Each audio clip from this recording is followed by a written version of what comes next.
అందరికీ షలాం. ప్రార్థన. ప్రవచన ఆత్మగల తండ్రి, మీకు స్తోత్రం. మూలుగలతో విజ్ఞాపన చేయుచున్న ఆత్మగల తండ్రి, మీకు స్తోత్రం. స్థిర మనసు కలిగిన ఆత్మస్వరూపి, మీకు స్తోత్రం. తీర్పు తీర్చు ఆత్మగల తండ్రి, మీకు స్తోత్రం. దహించు ఆత్మయున్న తండ్రి, మీకు స్తోత్రం. నీ యందు భయభక్తులు గల వారికి ఎలోహిం చిత్తాన్ని తెలియపరిచే తండ్రి, మీకు స్తోత్రం. నీ యందు భయభక్తులు గల వారిపై దృష్టి ఉంచే తండ్రి, మీకు స్తోత్రం. నీ యందు భయభక్తులు గల వారిపై జాలుపడుచు ఉండే తండ్రి, మీకు స్తోత్రం. నీ యందు భయభక్తులు గల వారికి దీర్ఘాయువును ఇచ్చే తండ్రి, మీకు స్తోత్రం. నీ యందు భయభక్తులు గల వారికి తెలివి జ్ఞానము ఇచ్చుచున్న తండ్రి, మీకు స్తోత్రం. నీ యందు భయభక్తులు గల వారికి బహుధైర్యము ఇచ్చుచున్న తండ్రి, మీకు స్తోత్రం. ఈ ఉదయకాల సమయంలో నీ వాక్యమును ధ్యానించగలిగి వాక్యపు వెలుగులో మా యొక్క బ్రతుకులను మార్చుకొనగలిగే జ్ఞానమును అనుగ్రహిస్తూ ఉన్నందులకే ఈ మా మనలను మా రక్షకుడి మోక్షకుడైన నజరేయుడైన యెషువా మెస్సియా నామమున అడిగి పొందుకుంటున్నాం తండ్రి, ఆమేన్. భూమి అందున్న ఏ నామమున లేదురా, పరమందున్న నామములో రక్షణ. భూమి అందున్న ఏ నామమున లేదురా, పరమందున్న నామములో రక్షణ. పరిశుద్ధ నామమే యెషువా మెస్సియా, యెషువా నామమే నిత్య జీవము. పరిశుద్ధ నామమే యెషువా మెస్సియా, యెషువా నామమే నిత్య జీవము. షాలోం షాలోం షాలోం షాలోం షాలోం షాలోం షాలోం హల్లెలూయా. షాలోం షాలోం షాలోం హల్లెలూయా. షాలోం షాలోం షాలోం హల్లెలూయా. షాలోం షాలోం షాలోం హల్లెలూయా. యెషువా వాక్యము సత్యము సత్యము, వాక్య సారాంశం సత్యము సత్యము. యెషువా మాటలు జీవమై ఉన్నవి, జీవములో మనలను నడుపుచూ ఉన్నవి. హల్లెలూయా. ఈ దినమున ద్వితీయోపదేశ కాండము 23వ అధ్యాయాన్ని మనం ధ్యానించుకుంటున్నాం.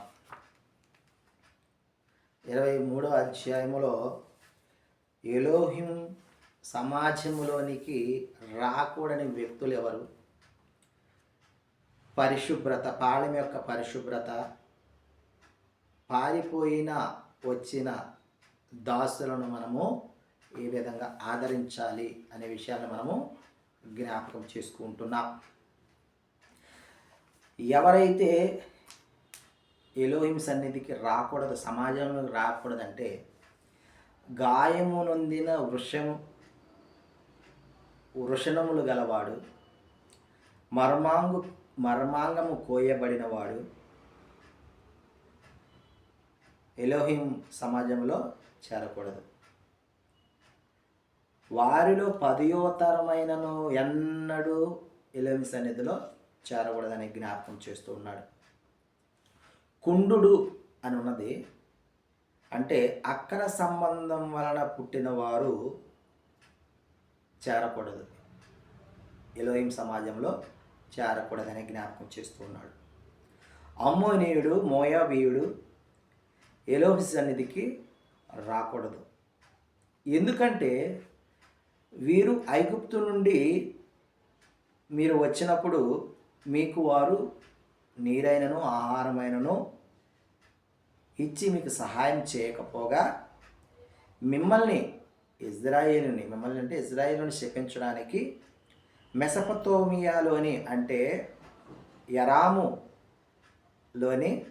పెతోరు నుండి బిలామును డబ్బులిచ్చి రోకలిచ్చి పిలిపించారు. ఎవరు? మోయాబీయులు, అమ్మోనీయులు, ఈ అక్ర సంబంధం ఉన్నవారు, లేకుంటే వృషణములు కోయబడిన వారు. వీరందరూ వృషణములు గాయము నొందినవారు. అప్పటి పరిస్థితులు వారు ఆ విధంగా ఉన్నారు కాబట్టి వారు ఎలోహిం సమాజంలో రావటానికి అర్హులు కారు అని జ్ఞాపకం చేస్తూ ఉన్నాడు. అయితే ఆ బిలాము యొక్క శాపాన్ని ఎలోహిం వారు మిమ్మల్ని ప్రేమించటం వల్ల, ఇజ్రాయేలుని ప్రేమించటం వలన ఆ యొక్క శాపాన్ని దీవెనగా మార్చారు అని ఈ అధ్యాయం మనము జ్ఞాపకం చేసుకుంటున్నాం. అయితే వారి యొక్క శ్రేయస్సును, క్షేమమైనను ఎన్నడూ కూడా మనం విచారించకూడదు అని చెప్తున్నాడు.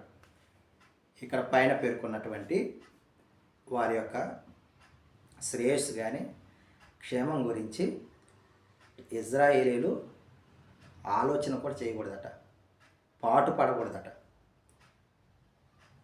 అయితే ఏదోమీయులు మీ సహోదరులు కాబట్టి వారిని ద్వేషింపకూడదు. ఐగుప్తీయులు మీరు పరదేశులుగా ఉన్నారు కాబట్టి వారిని కూడా మీరు ద్వేషింపకూడదు.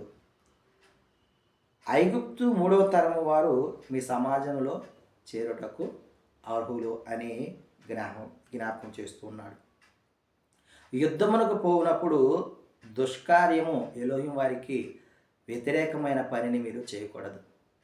ఒకవేళ అలా చేస్తే మరి మీరు ఓడిపోతారు, మీరు వారి శత్రువుల చేతికి అప్పగింపబడతారని జ్ఞాపకం చేస్తూ ఉన్నాడు. రాత్రి మైలు పడితే మీరు పాలెం వెలుపలనే ఉండాలని జ్ఞాపకం చేస్తూ ఉన్నాడు. ఆ మహిళ పడినప్పుడు నీవు బహిర్భూమికి వెళ్తే నీ మలాన్ని మట్టితో కప్పివేయాలని కూడా జ్ఞాపకం చేస్తున్నాడు. నీలో అసహ్యమైనది ఏది లేకుండా చూసుకోవాలి. ఎలోహిం వారు అసహ్యమైనది నీలో చూస్తే నిన్ను విడిచిపెట్టి వెళ్ళిపోతారు కాబట్టి నీవు వెడవకుండానట్లు నీ పాలెంలో కానీ, నీ దేహంలో కానీ, నీ కుటుంబంలో కానీ మలినపడేది ఏది లేకుండా జాగ్రత్తగా చూసుకోవాలని జ్ఞాపకం చేస్తూ ఉన్నాడు. తప్పించుకొని వచ్చిన దాసుని తిరిగి నీవు యజమానునికి అప్పగింపకూడదు. ఆ దాసునికి తగు ఆశ్రయము కల్పించి వారిని బాధించకుండా నీవు చూసుకోవాలి అని జ్ఞాపకం చేస్తూ ఉన్నాడు. ఇజ్రాయేలు కుమార్తెలలో వేశ్యగా ఎవ్వరూ ఉండకూడదు. అంటే ఆలయ వేశ్య లేదంటే దేవదాసిగా ఎవరు కూడా ఉండకూడదని జ్ఞాపకం చేస్తూ ఉన్నాడు. పడుపు సొమ్మును నీ సహోదరులకు అప్పేయకూడదు. పడుపు సొమ్మును కానీ, కుక్కను అమ్మితే వచ్చిన డబ్బును కానీ దశమ భాగంగా మందిరంలోనికి స్వేచ్ఛార్పణగా మందిరంలోనికి నీవు తీసుకురాకూడదు. ఈ రెండు కూడా ఎలోహిం వారికి హేయములుగా ఉంటాయని జ్ఞాపకం చేస్తూ ఉన్నాడు. వెండిని, ఆహార ద్రవ్యమును నీ సహోదరులకు నీవు వడ్డీకి ఇవ్వకూడదు, అన్యునికి ఇవ్వవచ్చు అని జ్ఞాపకం చేస్తూ ఉన్నాడు.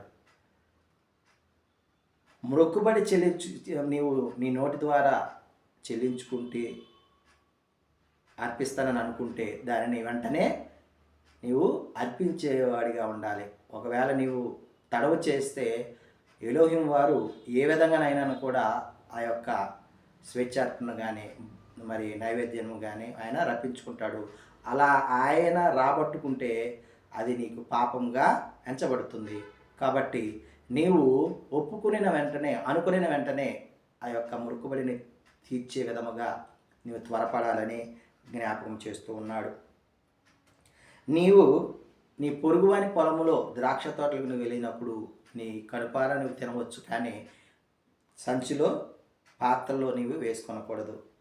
నీ యొక్క పొరుగువాని కంకులు నీవు కడుపు నిండా తినవచ్చు, కానీ చేతితో తుంచుకొనవచ్చు, కానీ దానిలో కొడవలు వేసి కోసుకొనకూడదని ఎలోహిం వారు జ్ఞాపకం చేస్తున్నాడు ఈ ద్వితీయోపదేశకాండ 23వ అధ్యాయంలో. మరి అనేక విధమైన ఆజ్ఞలను, కట్టడలను హషెం వారు ఈ అధ్యాయంలో మనకు తెలియచేసి ఉన్నందులకై ఎలోహిం వారికి కృతజ్ఞత చెల్లిస్తూ ఉన్నాం. ఆమేన్.